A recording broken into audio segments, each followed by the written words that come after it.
वाह वाह दोस्तों, मैंने कहा था आपको शायद, और अगर इस कविता के बाद जो सीटी बजा रहा है समझ लो वो कहां से बजा रहा है। बहरहाल मैंने भी कहा था कि अशोक चारण, ये बात आपकी तालियों ने, आपके सिने ने प्रमाणित की। इससे पहले भी आपने वीर रस के कई कवि सुने होंगे। उसकी प्रांजल भाषा, उसका विन्यास, उसका विषय चयन अद्भुत है। वो आपको छूता भी है, आप में चेतना जगाता है और संस्कार भी रोकता है। आपने सचमुच एक बार जोरदार तालियों के साथ भाई मेरे अनुज को बहुत प्यार दें, जोरदार थी। अच्छा, आप मेरे से लक्षण की बात सुनना ही नहीं चाहते हो, चक्कर ये है। लेकिन दोस्तों, मैं जिस अगले कवि को बुला रहा हूँ उसकी भूमिका से पहले एक बात मुझे अच्छी है, लग रही है।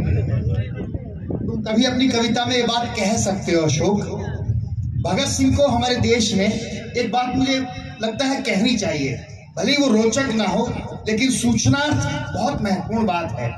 भगत सिंह को हम केवल क्रांति का मसीहा मानते हैं, लेकिन मुझे कहते हुए जब मैंने उनकी पुस्तकें पढ़ी, उनकी लिखी हुई किताबें पढ़ी, भगत सिंह 17 वर्ष की आयु से अखबारों में अक्षर नाम से लेख लिख रहे हैं। भगत सिंह लगातार अपने विचारों को प्रसारित करने के लिए वार्ता कर रहे हैं। और सबसे महत्वपूर्ण बात, युवा पीढ़ी, आप लोग किताबों से दूर हो रहे हो, इसलिए बात कहता हूं एक कवि होने के नाते। भगत सिंह को जब फांसी हुई, आखिरी के 30 दिनों में उनके एक दोस्त थे जो पुस्तकालय में लाइब्रेरियन थे, 47 किताब पढ़ी। और जिस वक्त अंग्रेज उनको फांसी के लिए ले जा रहे थे, समय से पहले दे दी गई। भगत सिंह ने सिर्फ एक बात कही थी, वो पढ़ रहे थे लेनिन की जीवनी, बोला प्लीज किताब के 10 पन्ने रह गए, मुझे पूरी पढ़ लेने दो। ये बड़ी बात थी, महत्वपूर्ण बात थी। पुस्तकें आपके भीतर संस्कार के साथ चेतना भी रोकती हैं। आप किताबों से दूर होंगे, कविताओं से दूर होंगे, यकीन मानो आप भगत सिंह अपने भीतर नहीं रोक सकते, आपके भीतर वो तरुणाई नहीं हो सकती। इसलिए मैं आह्वान के तरह से आइए, ये सब ज्ञान गुंडाई खत्म कर दें। ये बहुत, आप भी भारी हो गए, मैं भी भारी हो गया, और मुझे भी लग रहा है कि अब वापस क्या किया जाए। अच्छा, जब जब क्या होता है, कुछ गड़बड़ होती है ना, तो सरदार को बुला लिया जाता है। आपने देखा होगा कि मतलब कुछ भी हो, कहीं भी चले जाओ, सरदार जी का क्या होता है। मैं तो सच बता रहा हूँ आपको, सच्चा किस्सा बता रहा हूँ भाटिया जी। अभी पिछले दिनों हम मतलब किसी कवि सम्मेलन की यात्रा में थे, ये हमारे साथ पार्थ भी था, सभी थोड़े लोग थे। तो हम बम्बई से चले, एक सरदार जी को सूरत उतरना था, रात को 12-1 बजे ट्रेन चली थी, 2:30-3 बजे सूरत आता है। उसने टीसी को कह दिया कि मुझे सूरत पे उतार देना। अब संयोग से सूरत निकल गया, अहमदाबाद आ गया, और वो सरदार टीटी से लड़ रहा है। बोला यार तेरे को मैंने कहा था मुझे सूरत उतार देना, और ये कर दिया और वो कर दिया, और बेचारा टीसी चुपचाप सुन रहा। बोला नहीं भाई साहब सॉरी हुआ। बहुत सबकी नींद खराब हो गई। हम 2-4 लोग बोले यार नहीं उतारा तो नहीं उतारा, टीटी साहब आप इसको इतना चिल्लाना और उसकी गालियां सुन क्यों रहे हो। बोला गाली ये क्या दे रहा है, गाली तो वो दे रहा होगा जिसको इसकी जगह मैंने उतार दिया। क्या आप भाई सरदार को पहचान ही नहीं सकते, किसी को भी देख लो सारे एक से ही होते हैं, एक सी पगड़ी, एक सी दाढ़ी, एक सी मूछ, और यहाँ तक कि बात भी एक सी करते हैं। बात तो करते ही क्या है, वो मतलब वो सरदार ही होता है। वो मेरे से मंजीत सिंह, सच बता रहा हूँ, वो फोन कर रहा, ये बताया नहीं मैं, लैंडलाइन भी हमारे इनके पास। बोला मैं बोल रहा हूँ। मैंने कहा भाई मैं कौन। बोला यार मैं बोल रहा हूँ। अब इसके मैं भाई नाम ही नहीं बताते। आइए दोस्तों, तो ऐसी मस्ती मैं अक्सर कहा करता हूँ, जो मैंने इनकी परिचय में भी कहा था, जो आदमी खुद पर हंसना सीख जाता है वो आदमी यकीनन एक 1.25 लाख के बराबर हो जाता है। 1.25 लाख वहां बैठा है, 1.25 लाख यहाँ बैठा है। आइए हम दोनों को मिलाकर तालियों और खिलखिलाहट के लिए बुलाते हैं एक ऐसे कवि को जिसने हिंदुस्तान में सबसे ज्यादा विदेश यात्राएं की, कवि मंजीत सिंह। आपकी तालियां आगे गुदगुदी होगी।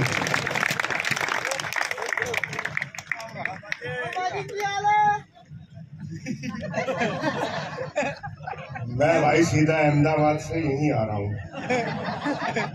जिसका जिक्र किया था ना, अहमदाबाद उतरा था बंदा, मैं आज सीधा अहमदाबाद से यहीं आ रहा हूँ। और भाइया जी, मैं ये देख रहा हूँ षड्यंत्र के तहत मेरे को बुलाया गया इस समय। भाई 12 बजवाने थे, कभी कह देते घड़ी अपनी थी, मैं बजा देता। इसके लिए इतना समय की लगाने की क्या जरूरत थी? और वैसे मित्रों, मैं बताऊं आपको, 12 का अंक बड़ा पवित्र है। भगवान राम का जन्म कब हुआ? दिन के 12 बजे। कृष्ण जी का कब हुआ? रात के 12 बजे। राम हुए त्रेता में, कृष्ण हुए द्वापर में। ये कलयुग चल रहा है, किसी और देवता ने अवतार लेना था। भाई सरदारों ने ले लिया। और एक बात और देखिए आप, ये सांप्रदायिक सौहार्द की नगरी है। घड़ी की 3 सुइयां हैं। सबसे तेज भागने वाली सुई है सेकंडों की। और जनसंख्या के हिसाब से देखें तो बहुसंख्यक हिंदू धर्म का प्रतिनिधित्व करती है। दूसरी सुई है मिनटों वाली, मुस्लिम भाइयों के हिस्से में आई है। अरे तीसरी का पता नहीं लगता कि चल रही कि नहीं चल रही, घंटे वाली सरदारों के हिस्से में वो आई है। जहां तीनों सुइयां मिलती हैं वहां 12 बजते हैं। अगर देश में राष्ट्रीय एकता पैदा करनी है, सांप्रदायिक सौहार्द पैदा करना है, तो इन तीनों सुइयों को मिलाना होगा और देश के 12 बजाने होंगे। भाई आप तालियां वाले अपने आप बजा दिया करो, मैंने कहना नहीं। कभी चक्कर में रहो कि आदमी कहेगा जो बोले। और तीसरी बात, उन लोगों को जानकारी देना चाहता हूं जिनकी जानकारी में नहीं है कि ये 12 बजे की बात शुरू कहां से हुई। जब विदेशी आक्रमणकारी हमारी बहन बेटियों को उठाकर ले जाते थे, तो हिंदू धर्म के सिपाही सिख रात के 12 बजे धावा बोलते थे, अपनी बहन बेटियों को सुरक्षित छुड़ा कर लाते थे। तो वो आक्रमणकारी कहते थे कि 12 बज गए, 12 बज गए। डॉक्टर हरिओम पवार कहीं कहते हैं कि हम कर्जा खाए बैठे हैं गुरु गोविंद की कुर्बानी का। हम कर्जा खाए बैठे हैं गुरु गोविंद की कुर्बानी का। हम क्या एहसान चुकाएंगे उनकी आंखों के पानी का। हम उनकी पूजा करते हैं आजादी के आधारों में, जिनके आगे जिनके 2-2 बेटे चिन गए दीवारों में, जिनके आगे जिनके 2-2 बेटे। कई लोग तो ये उम्मीद कर रहे थे कि भगत सिंह की कविता सुनाई है तो मैं भी फांसी पे अभी लटक जाऊं। लेकिन साहब, समय समय के हिसाब से काम करते हैं। जब देश को आजादी की जरूरत थी तो सिखों ने बलिदान दिया, आजादी मिली। जब देश भूख से त्रस्त था, अनाज पैदा किया और देश की भूख मिटाई। और अब देश गमगीन है तो भाई हमारा काम है देश आपको हंसाएं, आपको गुदगुदाएं, आप आनंद लें। एक बार तालियां बजाएं, मुझे आदेशित करें। अच्छा, मैं आपको ये भी बताऊं, आपके काम आगे तक आएगी। तालियां बजाई कैसे जाती है कवि सम्मेलन में, ये आगे तक काम आएगी। आज का चैप्टर पढ़ लो, आगे तक हमेशा परीक्षा में आता रहेगा और आप खड़े उतरते रहोगे। महिलाओं के लिए फार्मूला अलग है, पुरुषों के लिए अलग है। महिलाओं के लिए फार्मूला ये है कि अपना बायां हाथ उठाएं और उसमें तस्वीर देखें अपने पति की, और दाएं हाथ को बस पास ले जाएं, वो खुद ही ऑटोमेटिकली तड़ातड़ पड़ना शुरू हो जाएगा। अरे पुरुषों के लिए फार्मूला अलग है, वो अपना दाहिना हाथ उठाएं, पत्नी की तस्वीर बिल्कुल ना देखें, वरना जो 2 रोटियां मिल रही हैं वो भी बंद हो जाएंगी। लेकिन तस्वीर देखें, तस्वीर देखें किसकी? तस्वीर देखें उस पंडित जी की जिसने आपके फेरे करवाए। तो एक बार अपने अपने ऐसे की तालियां बजाते हैं। मैं शुरू करता हूं। कई लोग तो सरकारों को कच्चा माल हास्य का समझ बैठते हैं कि भाई आ गए तो हंसाएंगे। भाई साहब, आपके चरण छुड़ा। समस्या ये है कि मेरे पढ़ने पे जब मैं खड़ा हुआ तो भाई साहब चले गए थे, और हास्य का एक वैश्विक चेहरा जिसने भारत के अंदर उदास चेहरों के मुस्कान, पूरी की पूरी मुस्कुराहट फैला दी। चाहे वो राजस्थान का व्यक्ति हो, चाहे वो हरियाणा का हो, उन्हें अपना ही मानता है। मैं चाहता हूं एक बार सारा सदन आदरणीय पद्मश्री डॉक्टर सुरेंद्र शर्मा जी के लिए तालियां बजाए। मैं उन्हें डॉक्टर इसलिए कहता हूं कि वो हास्य के डॉक्टर हैं, उन्होंने लोगों को खिलखिलाना सिखाया है। अरे मैं ये जो घर घर तिरंगा का अभियान चला, मैं भी साहब अपने तिरंगा लगाने चला गया, तो मेरे अड़ोसी ने कहा, ये अड़ोसी और पड़ोसी का चक्कर समझते क्या है? भाई पड़ोसी वो होते हैं जो आपके इधर बाएं दाएं होते हैं, अड़ोसी होते हैं जो सामने होते हैं। तो मेरा अड़ोसी बोला यार ये बात बताओ, ये तिरंगा लगाए फिर रहे हो, इसमें तिरंगे में केसरिया तो हिंदुओं का है, सफेद ईसाइयों का, हरा मुसलमानों का, सरदारों का है क्या इसमें? मैंने कहा झंडे में जो डंडा है वो तेरे बाप का है क्या? और ये रास बिहारी गौड़ संचालन कर रहे हैं, मेरे बड़े अनन्य मित्र हैं। हमने अमेरिका कनाडा की 3-4 बार यात्राएं साथ की हैं और दुबई भाई कितनी बार साथ होके आए हैं। मेरे मतलब बहुत साथ हम रहे हैं। एक महीना जो आदमी एक कमरे में रह सकते हैं तो वो समझ लो कि आप कैसे लोग हो सकते हैं। बड़े प्रिय हमारे भाई हैं। मुझे कहने लगे एक बार अमेरिका की यात्रा में, कहने लगे एक बात बताओ। मैंने कहा पूछो भाई। बोले पंडित लोग समझदार होते हैं कि सरदार होते हैं? मैंने कहा बाहर हूं विदेश में, महीना गुजारना है, काहे को पंगा लिया? मैंने कहा भाई पंडित ही होते हैं, इनके चोटी होती है और आकाश मार्ग से जो ज्ञान गंगा आती है वो सीधी की सीधी बुद्धि में प्रविष्ट हो जाती है। तो मेरा एंटीना तो आपके भी लगा हुआ है, पगड़ी उतार के देख लो, पूरी की पूरी डिश रखी हुई है। मैंने कहा राज भाई ज्ञान अपने को आता है, थोक में आता है, पर समस्या क्या है कि दाढ़ी से अर्थ होके नीचे चला जाता है।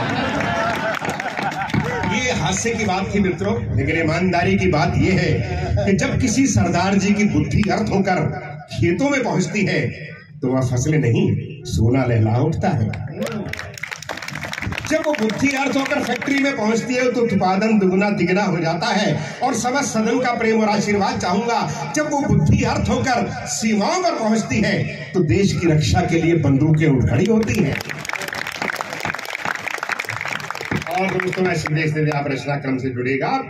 ऑनर किलिंग से प्रेम कथा फेल हो गई, ऑनर किलिंग से प्रेम कथा फेल हो गई, हत्यारों की तो अगले दिन ही बेल हो गई। अरबों का माल लूट के वो उड़ गए विदेश, अरबों का माल लूट के वो उड़ गए विदेश, कुछ मुर्गी चोरों को यहाँ पे जेल हो गई, कुछ मुर्गी चोरों को यहाँ पे। अरे मोदी जी ने कहा ना खाऊंगा ना खाने दूंगा, ना खाऊंगा ना खाने दूंगा, वीजा माल्य पैक करा के निकल पड़े। ये स्थितियां हैं साहब। अच्छा वो क्या होता है, सुबह सुबह आप देखते हैं ये सोशल मीडिया का जमाना है, फेसबुक पर 2-4-5 खूबसूरत सी महिलाओं के जो चित्र लगे होते हैं और आपके पास जो है वो फ्रेंड रिक्वेस्ट आ जाती है। और ऐसी ही फ्रेंड रिक्वेस्ट आई हमारे रास बिहारी गौड़ के पास। स्थिति देखिए क्या हुई। आओ भाई स्वागत है। ये लोग पानी भी इकट्ठा पीते हैं।